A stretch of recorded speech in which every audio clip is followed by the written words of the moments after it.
Hello everyone, Team Tech here, back at it again with another discussion video. And this time I'm going to be doing my top 10 favorite decks of all time as of right now. So I'm not gonna get too brief. I'm gonna just be brief with this, and we're gonna get into the video. I'll be right back when I get the number 10 loaded. Yeah, number 10, Infernities. This deck is proven to be one of the most coolest design decks of all time, and probably one of the only synchro spam heavy decks that doesn't get fucked over by links. Thank you, Konami, for making a generic monster that allows this deck to continue. Cough cough, I'm talking about Firewall Dragon. This deck is probably going to be the strongest that it's ever been ever since the 2014 format when they had triple Lavallo Chain and triple Archfiend, triple Launcher, and triple Barrier. Definitely going to be the strongest that it was ever since then. And probably back in the early to mid Synchro era. This deck might have been at its peak then too, but this deck was at its peak when it won Worlds. And it's probably going to be reaching a new peak altogether because of Firewall Dragon. So thank you, Konami, for doing something right for one of the most respected synchro archetypes amongst the community. And the whole concept of you having to have no cards in your hand,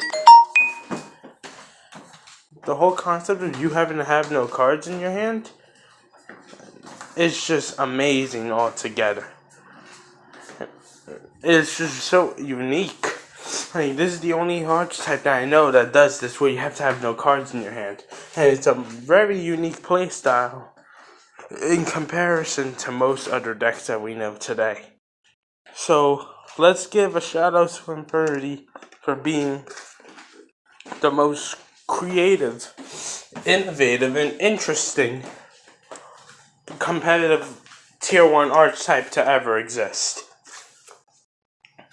I'll be right back with my number 9. Number 9, Satara Knights.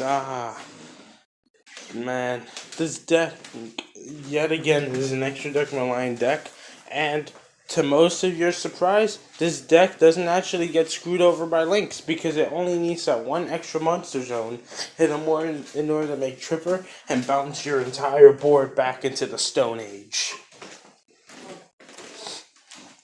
So, yeah, and you could still do the tripper loop if you run certain counter traps that allow you to clear your extra monster zone. I mean, me personally, running link monsters in the deck is a bad idea because Trevor will just bounce them back into your extra deck, and those would be L's that you'll be taking for no reason because you'll be taking more L's on top of that. Since you had to invest some resources into those link monsters. I mean, if it's a whole bunch of link spiders with scapegoat or scapegoats, I guess, but aside from that, not really anything worth investing in. Yeah, so it's better to play this deck with its one extra monster zone. But it's my number 9 most favorite because even after all this time, it still found a way to remain a rogue deck. Even being tier 1 back in the Duelist Alliance 2015 era. And even when Kari Demise came out, and then it started resurging as one of the most popular rogue decks to use Demise in. And let's also go back to when this deck won Worlds in 2015. Yeah, the guy that's gonna win Worlds for a third time now. And Trevor just has excellent free synergy and with his archetype, and he just recurs your resources when he touches the graveyard with an exceeds material. If you guys saw my video about this, then you would know I created a budget Saturnine deck profile featuring a small engine of artifacts, and on top of that, I created a video showcasing a 2-card combo for Satella Knights. So you guys can look back on my channel in order to find that stuff. Not surprisingly, the Satella Knight video saw a lot of views. Because apparently, I'm not the only one that likes the deck. It's apparently a very popular deck amongst the community. And I love them too. So, I've been playing the deck, like I say, ever since the October, November-ish era. So, in a metal pose format, I've actually managed to top my locals like 3 times in a row with Satella Knights. So, that was insane. But, in a metal pose, Jane Zing format. But, yeah. Let's get to number 8. Alright guys, so we're back with my number 8. Ah man. Chaos Dragons. Old school, new school, future school, Chaos Dragons. I love them all. Fluffle Stuffing Incorporated. Good job on your Chaos Dragon duel video, by the way. That was a great piece of work that I got to see. And seeing how the deck was able to shit out so many monsters in just one turn of not... And I don't remember you having to mill grass at all. Like, the deck just has so many insane plays, so many easy OTKs that are just handed to the deck. Like, these OTKs are just handed to the deck. You don't even have to work for them. And it's still relatively budget to this day. Aside from a few expensive cards like Lumina, Lightsworn Shaman, and cards like Minerva, and Return the Dragon Lords, which aren't even that expensive right now, and that the average competitive player could afford all those. This is a really good deck that you can look towards too for Link format, and a lot of people aren't talking about it. I actually forgot to talk about this one because I wanted to switch from Chaos Dragons for a little while because I was playing the deck a lot and I don't like to play a deck too much. And because if I do, I get bored with it. And I like to have diversity in the decks I play. I want to keep it fresh, innovative. Keep moving. You have to keep things fresh and innovative, and yet competitive with your decks in order to keep your interest in the game high. Because believe me, it's hard to keep your interest in this game at times. So yeah, this is probably going to be a 2-part video. Number 7, my Monarchs. Oh man. My Monarchs are the man. Like, I'm taking Monarchs to my locals this weekend, and it's going to be very fun. But Monarchs just have such easy lockdowns. Probably better lockdowns and easier lockdowns than Statue Stud itself. And that's insane about the deck as is. Oh man, I love this deck. I mean, when I saw Monarchs were getting the structure deck, I was like, I saw that fucking shitty Synchron structure deck that they made. The only good thing we got in there was fucking Jet Synchron. And that's just about it. I was like, oh, it's just gonna be another shitty structure deck. Who knew they were gonna make a card that was basically a searchable floodgate Vanity's Emptiness towards all extra deck reliant decks. This deck managed to win our NAWCQs last year too. And while Burning Abyss was obviously the most resilient deck of the format, obviously being better than Cosmo at a certain point, BA just couldn't handle Monarchs towards a certain extent. But it didn't stop them from taking the 2nd, 3rd, and 4th place spots though. So that's good for the deck. And guys, if you saw my Dark World Burning Abyss Phantom Knight video featuring Dark Barrier statue, you guys will know that the deck's not dead and that Dante is still hanging in there strong. And you don't play grass in the deck. So guys, you don't have to spend $30 for the $30 to $40 for a 3 left arm offering and that 1 grass looks greener. because that's basically an estimated number for that. But anyways, this isn't a burn of this video. I can talk about that another time. So yeah, Monarchs managed to win the most resilient deck in all of Yu-Gi-Oh! Meta history. The deck that adapted every format for 3 years straight, and is probably going to be adjusting to his new format really soon. It managed to take that out. Even though it didn't stop them from taking second, third, and fourth, but Monarchs got first. With Burning Abyss or being around. So that's insane. I mean, cards like Panthesium getting hit to 1 doesn't really do much to the deck. And Stormforth. Oh man, Aether Stormforth was so broken back in the day. And still is, but Aether had no reason to be hit. And me personally, she's not even the best card in my version of the deck anymore. I mean, I could so play the deck without her. If she were to get banned, I wouldn't even care. Oh, I actually would care because I like her, but I like having her with Erebus. But if she got banned, the way I play the deck really wouldn't care. You could tech in random shit like Light and Darkness Dragon to the deck, which is basically Herald of Perfection but for Monarchs. Protect your domain lock even further with that. Light and Darkness Dragon plus Vanity's Fiend is game. I don't care what anybody says. So yeah, that's my number 7. Number 6, Trap Tricks. Oh, I never really expressed my love for this deck enough. And my love for this deck goes very high. It is the first archetype to be made out of a whole bunch of it was the first archetype of its time to be made of a whole bunch of trap cards. Don't talk about Paleozoic being the first because it's not. Trap Tricks was the first. This archetype is just amazing where you get to search cards like Time Space Trap Hole, which back in the day in a Pendulum Summon was basically like a Solemn Strike. If you did a Time Space Trap Hole on their Pendulum Summon, it was like a Solemn Strike to them basically. And you were able to search that out, so that was insane.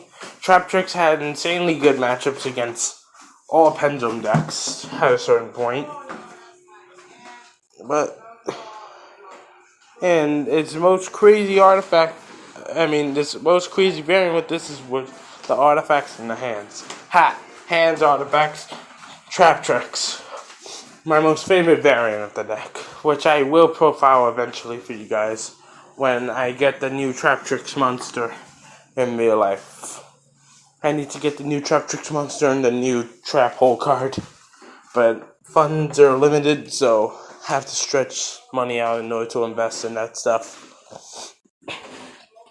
So yeah. Trap Tricks, my 6th most favorite deck of all time. I'll be back with my number 5. Number 5 is Cosmo, and this shouldn't be a shocker because those of you who know me really well, you know that I'm a true number 1 keep it for real Star Wars fan. When I saw them make Dark Planet, that made me fall in love with the deck entirely. However, it was too expensive at its time for me to pick up, and Tin Can was rolling around at probably the second highest peak point ever of its existence. So I couldn't play the deck myself, and at that time I don't think it was worth it considering that Monarchs was the best deck, considering that you only need 3 structure decks and a few other really cheap cards outside of those 3 structure decks in order to make it really high tier. Literally. But Cosmo is just such an amazing deck. I love the concept of there being a Star Wars deck. I hope that they give this deck even more support. I know I'm being a greedy asshole right now. I'm being a greedy piece of shit bitch right now. Considering this deck has way more than enough support for itself. But I'm really being greedy right now. How ironic that I had Monarchs and Cosmo on this list. Don't worry, Barnabas is now on here. Although if there was something else on here that I didn't like, if there was something else on here that I have that I truly hated, then Burning the Abyss probably would have been on here, but they couldn't make the top cut. I mean, yeah. But Cosmo, definitely one of my favorites. Number 4, Artifacts. Oh, man. Those of you guys that know my channel name by now, you will know that my channel name is resided out of this guy. Right here, Artifact Moral Talk. And I put an E instead of an A, but I did that for a reason. Tech. Get techie. Use tech cards. Tech cards equals creativity. Creativity encouraged in Yu-Gi-Oh! That's why I put the E instead of the A. But this guy, such a fun guy to have around. I wish this guy would just go back to 3 of Ready Konami.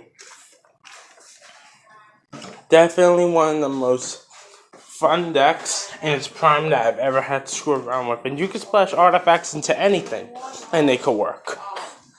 If you guys saw my Utopia Artifacts video, and that deck was stronger before Link format because I could use artifacts to make monsters that allowed me to search level 4s for my Utopia summons. I didn't have to make it Hope Zexal Turbo at that point, but now the artifacts are just an engine the deck used to slow my opponent down while I unbreak my shitty hands. So yeah, artifacts, my number 4. Keeping it real. Number 3, Synchrons. Oh man, this deck got fucked over hard. The only deck that I could say that got fucked over more worse is DDD. And that's pushing it. Because Synchron truly gets fucked over by these new rules. The moment that they limit or ban Gofu is the minute that this deck loses any potential competitive playability. I see everybody using Gofu, and me personally, I took Gofu out of all my decks. Because I know the motherfucker's getting hit, just like he got hit in the OCG. If not on this ban list, the next one. So I don't want to get too attached to him, and then I go on a mental breakdown when he finally does get hit. I don't want it. I don't want it. I don't want it. I'm sorry. I just don't want it to happen to me. So, yeah, Synchron really got treated poorly. I say after their structure deck in the 2015 era, they started getting worse and worse and worse as a deck to play from there on. With Konami releasing shit like Solemn Strike, D-Barrier, and cards like that. And need I not remind you of how Kaiju's literally screwed over your Quasar play? Yeah, there was enough things already to keep this deck from being tier 1. But Link Summoning takes the cake. It's official. This deck is dead. Once Gofu gets limited or banned. Once Gofu gets limited or banned, this deck is dead. Like, that's not even a joke anymore. Me as a Synchron player, I know it. And you guys as Synchron players, you know it too. It's only a matter of time before Gofu gets hit and this deck is gonna die. So Synchron, you will be in my heart as the second most special summon spammy heavy deck of all time. Number 2, Herald of Perfection. And all of his other Herald cards. Oh man, Team King of Games made me fall in love with this deck. Oh man. The Herald is just so much fun to play. I mean, a lot of people are side decking D-Barrier now. And as we get more and more deeper into Link format, there's gonna be less and less D-Barrier side. And I say once the Zoo format ends, nobody's really gonna be dedicating to siding D-Barrier, aside from the fact that ABC is gonna be top tier. Like, fewer and fewer people side D-Barrier these days. And for that reason, Herald is just such a good deck to have around. I mean, the only other weakness it has is Strike, and they already hit Strike to 2 over there in the OCG, so they're probably going to hit it to 2 or 1 over here. And when counter traps become less of a trend in Yu-Gi-Oh!, the Herald of Perfection shall rise to succeed all. And Kaijus are not a threat if you build the deck correctly and adjusted catered to use the light barrier statue in the deck. So yeah, it just works out so well. My real number 1 deck though is Zodiacs. Because Zodiacs are a degenerate piece of shit that should have never existed in the community. Zodiacs are the most fun, bullshit heavy deck. Nah, man, am I coughing because of all the bullshit and cuntiness around here? Oh, yeah. Oh. Was I drugged? Did I actually see on camera that Zodiac is my favorite deck of all time? No. Never! I will never respect this piece of shit! Zoo, you're going so low on my fucking hate list. Probably top 4. There's only a few decks that I hate more than you.